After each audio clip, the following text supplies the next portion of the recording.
Un actor interpreta en pantalla a un millonario frío y calculador que planea asesinar a su esposa por dinero. Mientras promociona esa misma película, en la vida real conoce a la mujer con quien va a pasar los siguientes 25 años de su vida. Por otro lado, una actriz interpreta a una mujer atrapada en una relación de poder con un hombre que la amenaza y manipula. Y en la vida real, en ese mismo momento, estaba viviendo exactamente eso, pero nadie lo sabía todavía. Esto es A Perfect Murder o Un Crimen Perfecto, una película donde la ficción y la vida real se cruzaron de maneras que nadie vio en su momento y que hoy vamos a desenterrar. Hola, bienvenido a P-Movie. Si el cine es lo tuyo, suscríbete porque aquí las historias del cine cobran vida. Para entender A Perfect Murder hay que ir 44 años atrás. En 1954, Alfred Hitchcock dirigió Dial M for Murder, basada en la obra de teatro de Frederick Knock.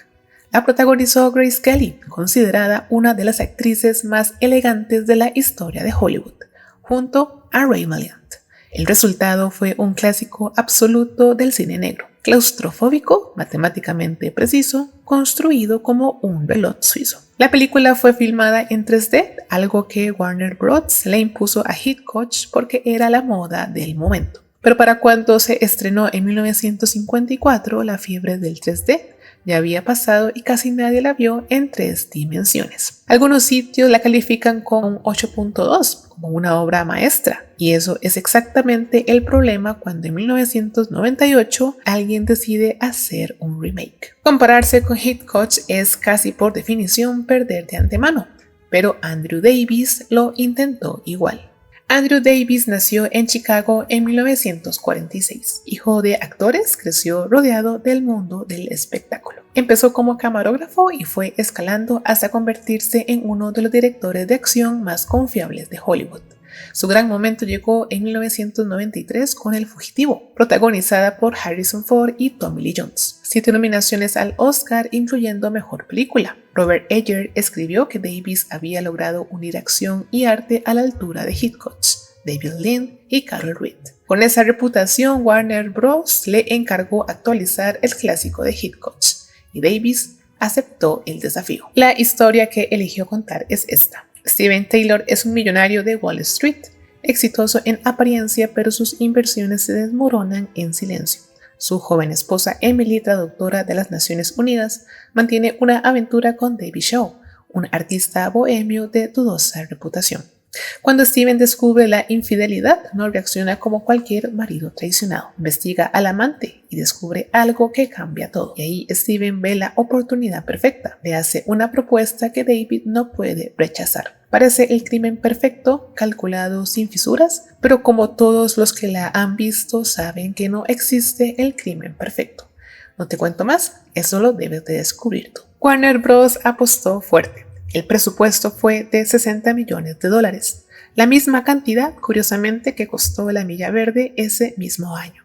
Pero mientras La Milla Verde recaudó 286 millones, A Perfect Murder se quedó en 128 millones a nivel mundial, con 67 millones solo en Estados Unidos.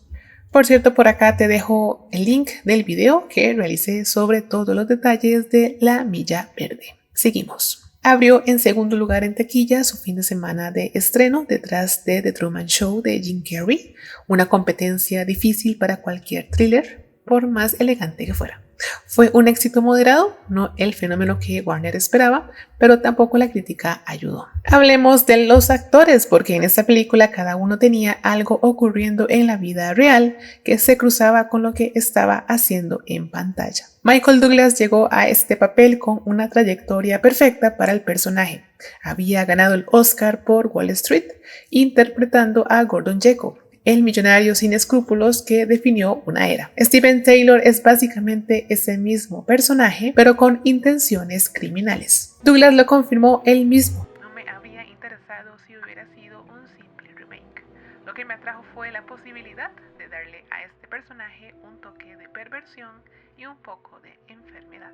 Un dato que pocos conocen es que en el original de Hitchcock, el papel del marido lo interpretaba Ray Milland, ganador del Oscar por Días sin huella. Entre Milland y Grace Kelly había 22 años de diferencia y entre Douglas y Paltrow 28. La historia se repite. Gwyneth Paltrow interpretó a Emily con una elegancia que rinde homenaje a Grace Kelly sin intentar imitarla. La propia Paltrow fue clara al respecto. No me atrevería a presumir de ocupar el lugar de Grace Kelly. Lo que procuré fue dar vida a una mujer inteligente que arrastra una gran carga emocional. Y hay un homenaje visual que muy poca gente nota a lo largo de toda la película. Emily lleva un bolso Hermes Kelly que lleva el nombre de Grace Kelly, quien era fotografiada constantemente con ese modelo. Un guiño sutil para los conocedores. Hitchcock siempre elegía actrices rubias y elegantes para sus películas. Grace Kelly ganó el Oscar por The Country Girl en 1955 y Gwyneth Paltrow ganó el Oscar por Shakespeare Enamorado en 1999, el año siguiente a esta película. La coincidencia no fue accidental. El actor danés entregó la actuación más comprometida del elenco. Lo que hizo para prepararse es de otra dimensión. Meses antes del rodaje pintó con sus propias manos todos los cuadros que aparecen en el estudio de su personaje. No actuó como un artista,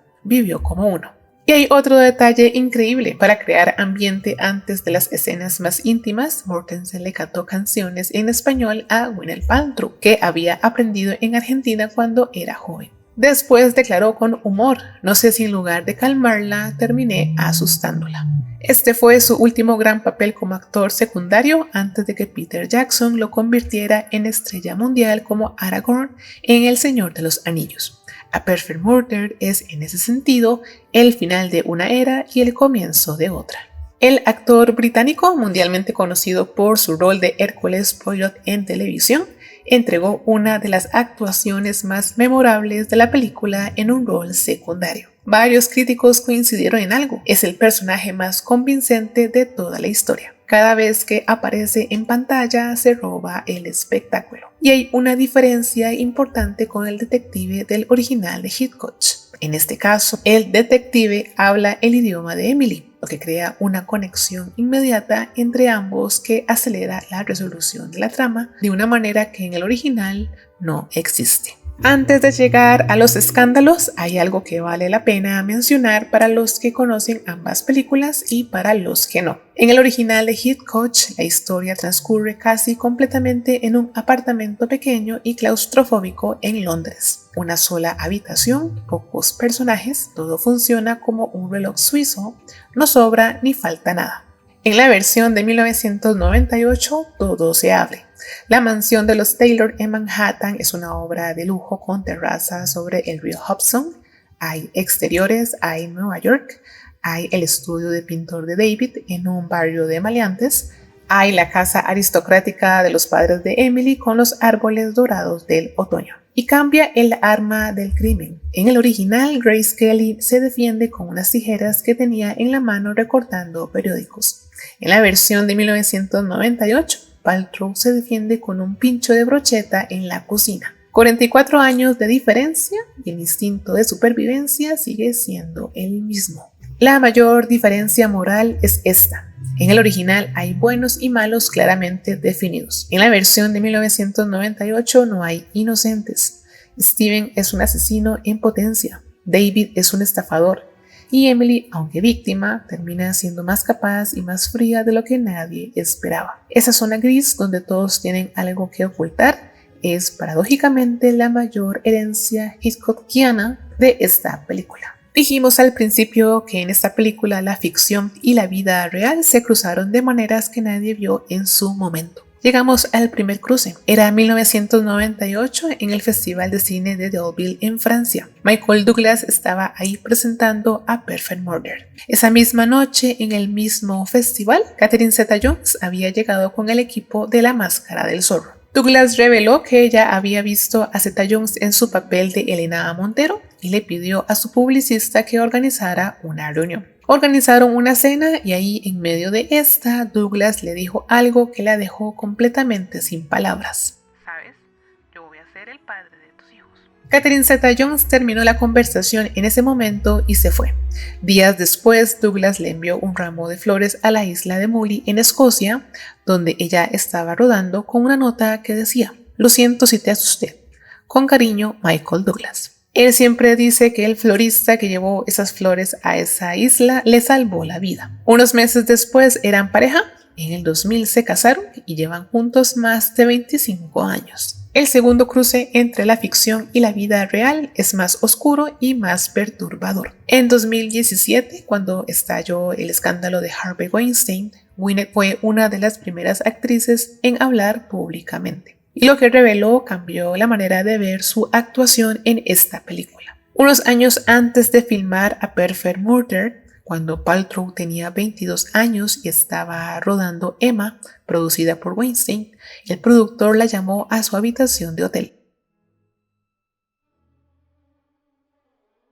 Se lo contó a Brad Pitt, su novio en ese momento, quien se enfrentó directamente a Weinstein, pero Paltrow no lo denunció públicamente, en parte por las amenazas del productor. Poco después, Weinstein le ofreció el papel en Shakespeare Enamorado, con el que ganó el Oscar en 1999. La conexión con A Perfect Murder es escalofriante. La misma actriz que vivía esa situación de presión y poder en la vida real interpretaba en pantalla a una mujer atrapada en una relación de control con un hombre poderoso que planea eliminarla cuando deja de serle útil. La realidad y la ficción se cruzaron de una manera que nadie vio en ese momento, y que hace que la actuación de Paltrow tenga una dimensión completamente diferente cuando la ves hoy. Y ahora hablemos de la música y los detalles que hacen a esta película especial. La banda sonora fue compuesta por James Newton Howard, elegante, oscura, tensa. No intenta imponerse, acompaña cada escena con una frialdad que refleja perfectamente el tono de la historia. Para comparar, el original de Hitchcock tenía música de Dimitri Tiomkin, uno de los genios de la música de cine, cuya melodía a base de percusión funcionaba, nunca mejor dicho, como un reloj. Las dos bandas sonoras son muy diferentes, pero ambas sirven perfectamente a sus películas. Algunos detalles que vale la pena destacar. El final alternativo. Existe una versión diferente del final presentada en el Blu-ray. Elizabeth Hurley fue considerada para el papel de Emily antes de que Gwyneth Paltrow fuera elegida. Además de A Perfect Murder, Mortensen participó en el remake de Psicosis, ese mismo 1998. En un solo año vivió completamente dentro del universo de Hitchcock.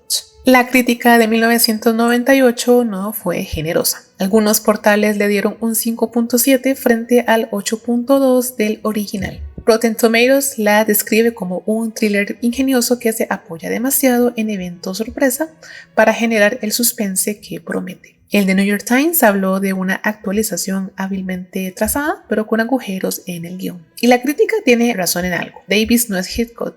Nadie lo es, la escala no es la misma, pero ¿consideras que se deberían comparar? Déjamelo saber en los comentarios. Pero hay algo que la crítica de 1998 no pudo ver y que el tiempo sí revela. A Perfect Murder envejeció bien. Vista hoy sin la presión de la comparación, es un thriller elegante, bien actuado, con una zona moral gris que la hace más interesante que muchas películas del género.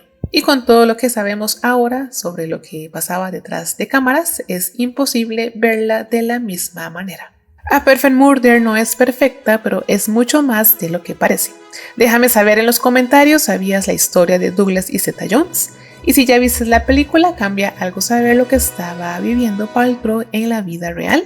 Y si quieres conocer más detalles sobre tu película favorita, escríbelo en los comentarios para tomarlos en cuenta en futuros videos. Si el video te gustó, te agradecería darle like, compartir y suscribirse, porque me ayudaría muchísimo para seguir subiendo más historias del cine.